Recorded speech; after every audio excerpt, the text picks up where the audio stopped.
আসসালামু আলাইকুম, বন্ধুরা দেখতে পাইতেছেন অতিরিক্ত ভিডিও দেখছেন আমরা কীভাবে বলগেট বাঁচাইছি।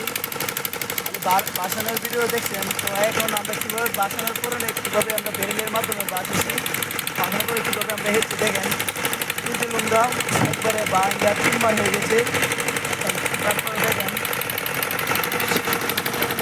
সামনের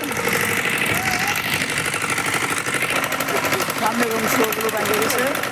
তো পুরো মাটির অংশ যে অংশটা আছে সেই অংশটাই ভালো হয়েছে।